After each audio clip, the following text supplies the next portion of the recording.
اس واسطے اس بات کو تھوڑا سا تحمل کے ساتھ سمجھے کہ جی نماز میں حضور کا خیال آئے تو نماز نہیں ہوتی.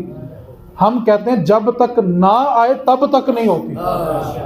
ورنہ بتاؤ جو تم اتحیات میں کہتے ہو السلام علیکہ ایھا النبی، اے نبی آپ پہ سلام ہو، تو کس نبی پہ سلام بھیج رہے ہو؟ نبی پاک پہ سلام بھیج رہے ہو نا. تو خیال آیا کہ نہیں آیا؟ اور اگر تمہارا نماز میں خیال تم ہو کہاں پہ؟ تو یہ کیسا عقیدہ امپورٹ کر لیا جی خیال آئے تو نہیں ہوتی، بلکہ جب تک نہ آئے تب تک نہیں ہوتی. کیوں؟ اتحیات نماز میں پڑھنا واجب ہے، اور واجب نہ ہو تو نماز نہیں ہوتی. اس واسطے نبی پاک صلی اللہ علیہ وسلم نے اپنی نیابت، اپنی خلافت جناب صدیق اکبر رضی اللہ تعالی عنہ کو دی. آپ سب سوشل میڈیا سے وابستہ ہیں، میں صرف ایک جملہ کہہ کے موضوع سمیٹ رہا ہوں. آپ شور سنتے ہیں کہ سیدہ پاک کو حق نہیں دیا، یہ کر لیا وہ کر لیا. مجھے ایک بات بتائیں، جنہوں نے اپنے گھر کی ایک سوئی بھی نہیں بچائی، سب کچھ دے دیا، اپنے جسم پہ موجود کرتا نہیں رکھا دے دیا، مسجد نبوی کی جگہ خرید کے دی ہو، اپنے گھر کی سوئی تک راہ خدا میں قربان کر دی ہو، وہ نبی پاک کی بیٹی کا حق رکھیں گے؟ میں صرف ایک جملہ دینا چاہتا ہوں، اگر آپ اس جملے کو یاد کر لیں گے تو کبھی اختلاف میں نہیں پڑیں گے. جب بندے کا وصال ہوتا ہے تو اس کی جو وراثت ہوتی ہے وہ صرف بچوں کو ملتی ہے کہ بیوی کو بھی ملتی ہے؟ بیوی زندہ ہو تو بیوی کو ملتی ہے کہ نہیں ملتی؟ بولو دیندہ کوئی پروگرام نہیں، ملتی ہے کہ نہیں ملتی؟ آپ نے کبھی یہ اختلاف سنا ہے، کبھی یہ شور سنا ہے کہ نبی پاک کی بیویوں کو حق نہیں ملا؟ کیا شور ہوتا ہے جی؟ سیدہ پاک کو حق، مطلب کیا ہوا؟ مسئلہ باغ فدق کا مسئلہ ان کو جناب صدیق کی ذات سے ہے، ٹھیک ہے؟ تو میں کہتا ہوں وہاں غار میں سانپ ڈس رہا تھا اور قیامت تک تم نے ڈسنا ہے، لیکن وہ جہاں پہ آرام کر رہے ہیں نا وہاں تمہاری بکواس نہیں، 24 گھنٹے درود و سلام جاتا ہے. 70,000 صبح آتے ہیں، 70,000 اور کچھ نہیں پہنچتا وہاں، صرف ہر وقت کیا پہنچتا ہے؟ درود. اس لیے سانپ وہیں بھی ڈس رہے تھے، آج بھی ڈس ہی رہے ہیں. وہاں بھی کالا ناگ تھا، یہاں بھی کالے ناگ ہی ہیں. تو کالے ناگوں کا اثر وہاں تک جاتا، وہاں پہ صرف کیا جاتا؟ 70,000 اور 70,000. اور پروٹوکول کی انتہا دیکھو، جو ایک بار آئے گا قیامت تک دوبارہ. میں کہتا ہوں حضور نے کتنا کرم کیا. حضور جانتے تھے کہ میرے بعد یہ ان کے ساتھ کیا کریں گے، اپنے پہلو میں رکھا ہی اس لیے ہے کہ کسی کی بکواس پہنچے نہ پہنچے، جب فرشتے سلام کرنے آئے تو میرا ابو بکر بھی پاس ہو، میرا عمر بھی پاس ہو گیا. اس واسطے اس بات کو نا اپنے دلوں میں جگہ دے. عقیدہ کیا ہے کہ نبی پاک کے گھر والے جنت کے، پھر بولو جی، اور میرے نبی کا ہر صحابی. اللہ تعالیٰ اسی عقیدے پہ سلامتی عطا فرمائے. وما علینا الا البلاغ.